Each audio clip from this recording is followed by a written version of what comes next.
সবাই কিন্তু জানেন যে আমরা হচ্ছে গ্রামের বাড়িতে এসেছি, আর গ্রামের বাড়িতে আসার পরে আমরা কোথায় কোথায় গেলাম আর কি কি খেতে দিল সেটাই কিন্তু আজকে দেখার পালা। তো যাই হোক, এখানে এসে কিন্তু আমাদের বাচ্চারা কি কি আনন্দ করলো সেটাও কিন্তু আমি আপনাদেরকে আজকে দেখাবো। আসসালামু আলাইকুম বন্ধুরা, সবাই কেমন আছেন? আশা করি ভালোই আছেন। তো যাই হোক, আমরা নদী পার হয়ে তারপরে কিন্তু হচ্ছে এই যে বাড়িতে চলে আসছি, আর আসার সাথে সাথে কিন্তু এখন বাজে বিকাল প্রায় 4টার মতো। আসার সাথে সাথে কিন্তু আপা আমাদেরকে সবাইকে নাস্তা করতে দিয়েছে, তারপরে কিন্তু একটু নাস্তা টাস্তা করে তারপরে কিন্তু একটু ঘুরে ফিরে দেখছিলাম। আর এই উঠানের মধ্যে কিন্তু লাউ গাছ, আম গাছ, তারপরে বেদেনার গাছ, সব রকমের গাছ কিন্তু এখানে আছে। আর এই যে লাউগুলা ধরে আছে বড় বড়, আমি তো মনে করেছিলাম একদম ইভেন বুড়া হয়ে গিয়েছে। তো যাই হোক, একদমই কিন্তু জ্বালা লাউ, কিন্তু এত বড় বড় লাউ কিন্তু আমি কখনোই দেখিনি। আপনারা কী ভাষায় কী বলেন সেটা আমি জানি না, আমরা কিন্তু লাউই বলি। আর এই যে আমার ছেলে দেখেন এত কথা বলছিল এখানে এসে, মানে কি আর করার। তা যাই হোক, ওখানে খাওয়া দাওয়া করে শেষ করে তারপরে সকাল হলো, ঘুমটুম থেকে উঠে সবাই ফ্রেশ হয়ে তারপরে কিন্তু চলে যাচ্ছিলাম আমার ননদের হচ্ছে শ্বশুরবাড়ির দিকে। আর আমাদের ননদের শ্বশুরবাড়ি কিন্তু একদমই কাছে, তে হচ্ছে যাই হোক ওখানে যাচ্ছিলাম দেখতে। আর দেখতে যেয়ে তো আমি তো ভীষণই পাগলা হয়ে গিয়েছি যে আমার ছেলের এগুলো কাণ্ড দেখে। ও যেখানে আম দেখতেছে সেখানে কিন্তু এরকম করতেছে, আর এই আম দেখে যে এত খুশি। আর যেখানে যাচ্ছি সবাই কিন্তু আম খাওয়ার জন্য অনেক জেদাজেদি করছে, কারণ গ্রামে গেলে কিন্তু আম প্রচুর পরিমাণে আম আমি এখানে দেখতে পাচ্ছিলাম। তখন দেখেন আমার ছেলের এরকম করা দেখে সবাই কিন্তু যে এইভাবে আম পেড়ে পেড়ে দিচ্ছিল আর বলছিল আমি আম পেড়ে দিই আর তোমরা কুড়াও। তো গ্রামের মানুষের আসলে মন মানসিকতা যে এত ভালো হতো, আর যদি এটা শহরে হতো তাহলে কিন্তু আপনাকে ধারায় ধরতো। যাই হোক, আমার কাছে তো খুবই ভালো লাগছিল, বরঞ্চ সবচাইতে বেশি খুশি লাগছিল সবচাইতে আমার ছেলের আনন্দ দেখে। কারণ আমার ছেলে গ্রামে গেলে খুবই আনন্দ পায়, আর এগুলো আনন্দ করতেই কিন্তু সে মানে তাকে নিয়ে যাওয়া হয়েছিল।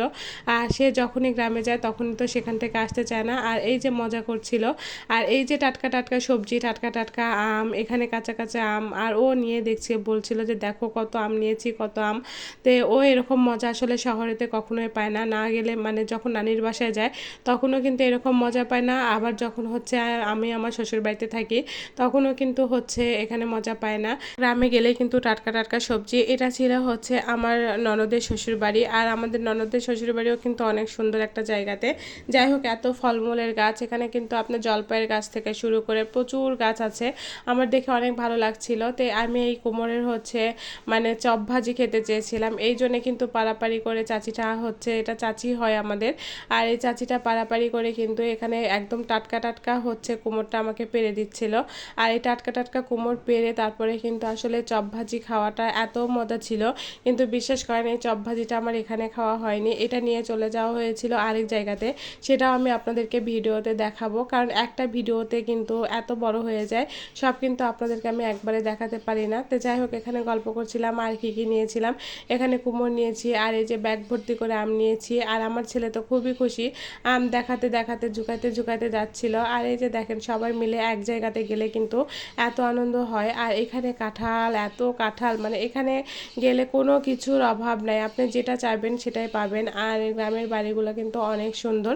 তারপরে কিন্তু আমরা একদম দুপুরবেলা সেখান থেকে এসে, ওখানে কিন্তু আমার ননদের শ্বশুর বাড়ি, কিন্তু ওখানে তেমন কেউ থাকা হয়নি দেখে শুধুমাত্র ঘোরাফেরা করে করে ওগুলো জিনিস নিয়ে তারপরে চলে আসছিলাম। তারপরে আবার চলে আসছিলাম হচ্ছে আপার বাসায়। আপার বাসায় এসে কিন্তু দেখি যে এখানে হচ্ছে সব কিছু আপা রেডি করছিল, মানে এদিকে পোলাও রান্না করেছে, গরুর মাংস রান্না করেছে। আর এই গ্রামের দিকে আসলে কিন্তু সাতপুতি পিঠাটা খুবই পছন্দ করে, কারণ সাতপুতি পিঠা দিয়ে এরা হচ্ছে মিষ্টির ঝোল দিয়ে খায়, আবার অনেকে কিন্তু হচ্ছে আপনার গরুর মাংসের তরকারি দিয়েও খায়। তো যাই হোক, আমি সাতপুতি পিঠাটা গরুর মাংসের তরকারি দিয়ে খেতে একদমই ভালোবাসি না, কিন্তু এখানে যখন গরম গরম ভাত ছিল তখনই কিন্তু আমি একটু হচ্ছে নিয়ে, মানে মচমচা যখন ছিল একদমই গরম গরম খাচ্ছিলাম। আর এইভাবে কখনোই আমার খাওয়া হয় না, আমাদের শহরের বাড়িতে করা হয় ঠিকই, কিন্তু এটা দিতে হয়, ওইটা দিতে হয়, বেকিং পাউডার দিতে হয়, বেকিং সোডা দিতে হয়, আমরা ইউটিউবে দেখি, আসলে কিন্তু এগুলো কিচ্ছু দিচ্ছিল না।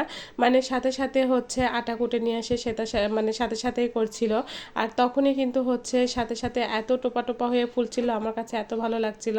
আর এদিকে গরুর মাংস দেখেন এত সুন্দর কালারটা আসছে, আর আমি এখানে বসে মানে উঠানের মধ্যে বসে থেকে যখন গরম গরম ভাত ছিল আর সাতপতি পিঠাগুলো আমি খাচ্ছিলাম।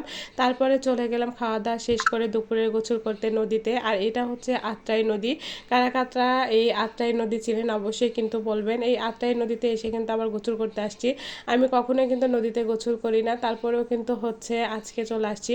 নদীতে তেমন একটা পানি নেই, খুবই কম পানি, আরও পানি হবে, মানে হচ্ছে হচ্ছে একদম যে মানে ভরপুর পানি হয়, মানে থই থই পানি, এই পানির ঠাও পাওয়া যায় না, কিন্তু এখন কম আছে দেখে আসলে গোসল করতে সবাই মিলে নামছি। আর গোসল করতে যে আমার এত ভালো লাগছিল, আর নদীর পানিটা ছিল এত ঠান্ডা আর বলবো। আর আমি তো খুবই ভয় পাই, কারণ আমি কখনোই সাঁতার পারি না। নদীতে যে গোসল করে সাঁতার কাটবো সেটার আনন্দই আলাদা, কিন্তু আমি একদমই সাঁতার পারি না দেখে আমি নদীতে নামি না। যখন নানির বাসায় যাই তখনও কিন্তু মগ দিয়ে গোসল করি। যাই হোক, পরবর্তী ভিডিওতে আবার